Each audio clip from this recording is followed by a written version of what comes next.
আসন্ন ত্রয়োদশ জাতীয় নির্বাচন ঘিরে ব্যস্ত সময় পার করছে রাজনৈতিক দলগুলো। কোন দল কাকে মনোনয়ন দিচ্ছে, কে কোন আসনে প্রার্থী হচ্ছেন, চায়ের দোকান থেকে অফিস পাড়া সবখানেই চলছে আলোচনা। এই আলাপের অন্যতম কেন্দ্রবিন্দু জাতীয় নাগরিক পার্টি এনসিপি। সদ্য নিবন্ধন পাওয়া দলটি নানা কর্মকাণ্ডে প্রায়ই থাকে খবরের শিরোনামে। শুক্রবার শতাধিক আসনে প্রাথমিক প্রার্থী তালিকা ঘোষণা করতে যাচ্ছে এনসিপি। কেন্দ্রীয় নেতাদের পাশাপাশি প্রার্থী হচ্ছেন তৃণমূলের গুরুত্বপূর্ণ নেতারা।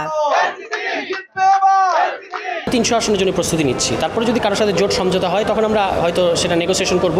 ৩০০ আসন প্রার্থী প্রথমত আমরা হয়তো ১০০, ১৫০ এরকম প্রার্থী আমরা ১৭০টার কথা আমরা এই পর্যন্ত রেডি করেছি। তো এইটা আপাতত ঘোষণা হবে বা প্রাথমিক পর্যায়ে ১০০-র মধ্যে ঘোষণা হবে আর কি। এরপর দ্বিতীয় ধাপে নভেম্বরের শেষের দিকে হয়তো আরও বাকিগুলো ঘোষণা হবে। প্রার্থিতার ক্ষেত্রে থাকতে পারে নতুন চমক। চাই যে আমাদের এবার প্রার্থী তালিকায় রিকশাওয়ালারাও থাকুক, একদম অরিজিনাল যারা অ্যাকচুয়ালি রিকশা চালান তারাও থাকুক, এবং মানে শ্রমিক কৃষক এই মেহনতি মানুষের একটা ছাপ যাতে থাকে আমাদের প্রার্থী তালিকায়। যেন এমনটা না হয়ে যায় আমাদের প্রার্থী তালিকায় শুধুমাত্র আমাদের দলের ফান্ডিং করার জন্য প্রার্থী আমরা জোগাড় করছি। আনুষ্ঠানিক ঘোষণা না এলেও কয়েকটি আসনে প্রার্থী প্রায় চূড়ান্ত।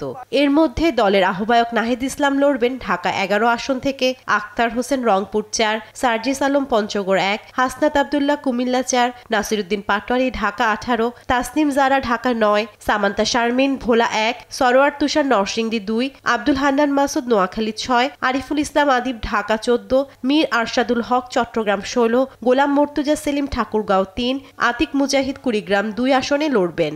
এছাড়া ২ ছাত্র উপদেষ্টাও এনসিপি থেকে মনোনয়ন পেতে পারেন। জান্নাতুল মোহনা, দেশ টিভি, ঢাকা।